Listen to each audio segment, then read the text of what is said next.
Good evening. The title of the story is Baltimore. However, we're going to start in Michigan in August of 2002 at the Michigan Women's Music Festival. Anybody ever hear of it? Yeah. Well, in case you didn't know, for 40 Augusts, 40 summers, there was a lesbian mecca to Hart, Michigan. I'm talking from all over the world, even places like Africa and China, all over Europe, a lot of Canadians, of course, chock full of Midwesterners, since it's in Michigan. So we come to this land, we set up our tents in our village, and we proceed to have music, have sex, food, drink, fucking, oh yeah, I remember, sorry, crafts and workshops. I mean, who else is going to make those vagina ashtrays, right? So I went to Festival Alone that year. My longtime love, Kirsten Safari, stayed in San Jose, California at our house, take care of our dog in our house, and she wasn't really feeling up to it. It was much more my thing than her thing. I had gone alone some years, she had come with me some years. She didn't have any reason not to trust me. I was always faithful. This year, she shouldn't have trusted me. I wasn't faithful. I had an affair with Rebecca V-Star Martinez, who traveled from Baltimore to Michigan for the festival. We essentially fucked in a tent for a week, and by Christmas of that year, I had left Kirsten, left San Jose, migrated across the country to live with V-Star in Baltimore. V-Star was a butch with a pretty face. She had toys, motorcycle, trucks. She was a big deal at the NIH in Bethesda, Maryland. She had 2 dogs, and it snowed in Baltimore. 2 years prior to this festival, Y2K, remember that year, everybody thought that the computers were going to blow up the world. Both Kirsten and I worked in high tech, pulling in pretty good salaries, and we were able to buy our first house together. 99 South Morrison Street. It was in the middle-class gay neighborhood right down the street from Leather Masters, and at that time, the LGB Community Center. We hadn't added the extra letters on yet. We had made this dream come true, and we were so fucking happy about it. Memories of Baltimore, hazy, crazy snippets of emotional trauma and drama between Rebecca and I. Just hostility, terrorism proliferated against one another. These images scroll through my brain on a black and white screen. Just snippets of horrible drama. But then I can even close my eyes right now and feel the dark, bright Baltimore sun coming down on the field a couple blocks away from the apartment Rebecca and I lived in. This was my only sanctuary, my only refuge from the drama proliferated against each other. And I look up in the sky, and every badass goddess that I ever worshipped was there. Our Lady of Guadalupe, Our Lady of Chescachowa, Mary Magdalene, Isis, Joan of Arc, Pippi Longstocking. This image appeared to me and granted me sanctuary, just like those 3 kids in Fatima when they walked up that hill and Virgin Mary spoke to them. The same thing. Moments of peace from the drama. And then slapstick comedy memories of me going down to that park, being dragged by 3 dogs, a German Shepherd, a Great Dane, a little feisty Chihuahua, on 3 leashes, me on the icy sidewalk like I'm on a toboggan run going down to that park. So lucky I didn't fall and break my leg, so lucky. And that spring, It was the unearthing of the cicadas. Now get this.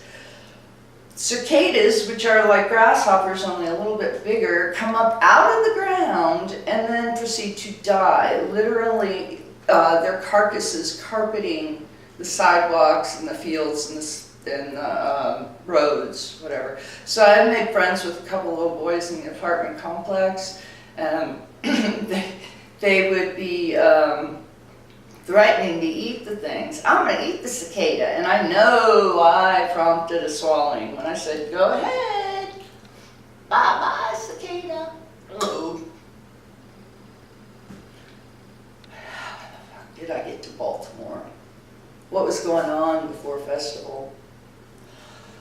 Kirsten's genetic disease, called cerebellar ataxia 13 or Machado-Joseph's disease or MJD, it has started to physically manifest in her body.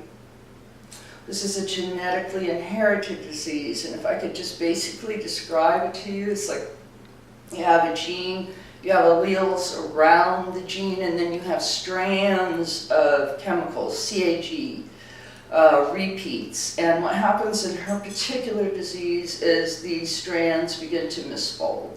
And with the gross misfolding, the RNA sends this really fucked up message to the DNA that instructs the mitochondria of the cells to create a chemical that kills the cerebellum of the brain. So those are the rudimentary functions: gait, swallowing, eye focus. I remember one doctor prescribed her these thick prism glasses. They were just awful. He thought they might help her focus her eyes, but no, they didn't. So as I was watching her decline, her walk began to be very stumbly, her speech garbled. I mean, people thought she was drunk, which insulted her because she didn't like drinking. She didn't drink at all, ever. As I watched her decline, the 7 deadly sins, some consciousness, whatever I possessed, rolled over some line, and I began to make decisions that were very doomed from the start. I began to be unrecognizable to myself. I can't give any advice on how a couple should handle catastrophic illness, because even though I've been through it, it's just threw me for a spiritual loop. I missed sex. You know, the first few years of our relationship, of our 10 years, was full of mind-blowing sex. Fucking on the floor because we can't make it to the bed. We called it Vulcan mind-melding sex because we just stare at each other for hours. On Sunday, we'd have Hedonist Day, which was our day in bed to have sex, to eat strawberries, whatever it is we wanted to do, to be lazy.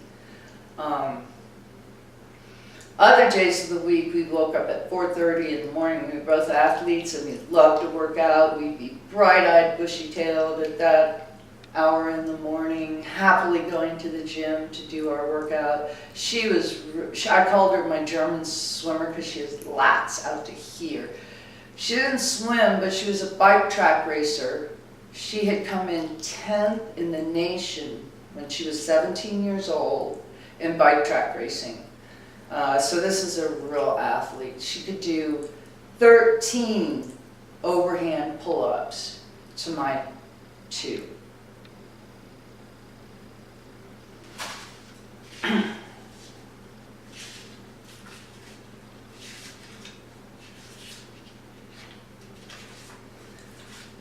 About that time, I was introduced to X, Xanax, the big X. I had kicked crystal methadone and cocaine and alcohol quite a few years earlier in my life. So I was sober. Went to a doctor about anxiety, got prescribed Xanax. Ooh, love the feeling. And within that time, I had 5 doctors, 5 scripts, and my neck hurt. Let's add some Vicodin, hydrocodone, Lortab, whatever it is, to help with that pain.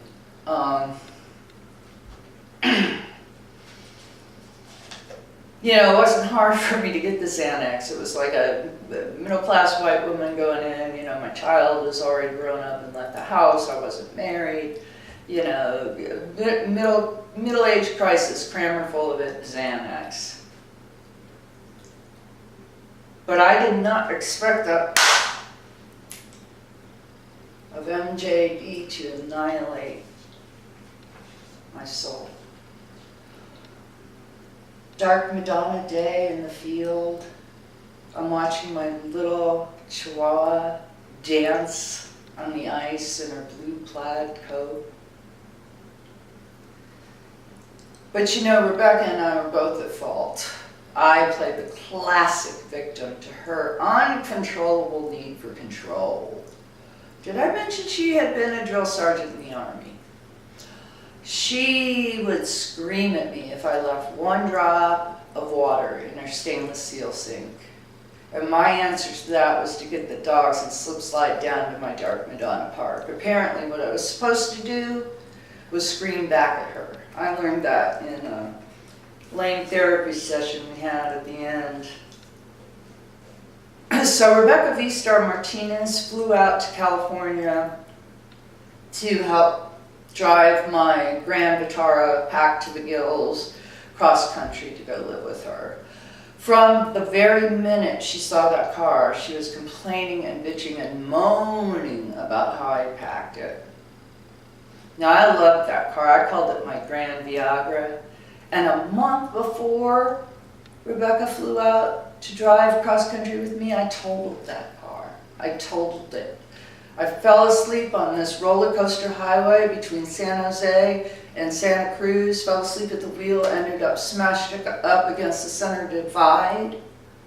You would think at that point I would have begun to realize that I was making some bad decisions, taking too much Xanax.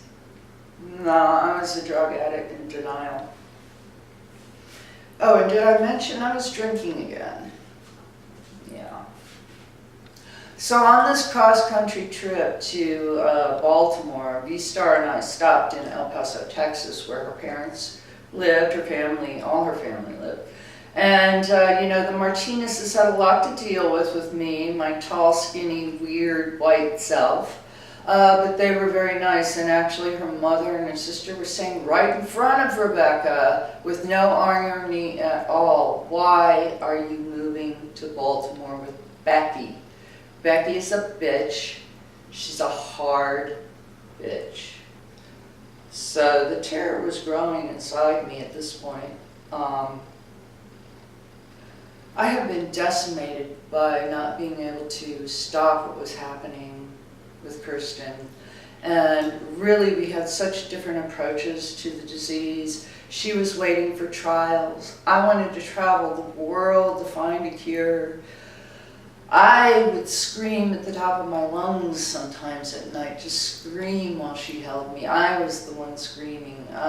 We began to grow apart in our approach, and her focus is what she could and couldn't do physically, of course. And I began to feel left out, like I could not honor the promise I had made to her in front of her mother, by the way, who was in a wheelchair already at the San Francisco Genetic Counseling Office when she had been diagnosed. And I said, "I will stay with you, we will fight this together." Baltimore was a doomed decision from the start. I think it was self-punishment. I mean, after all, how dare I live an uncrippled life?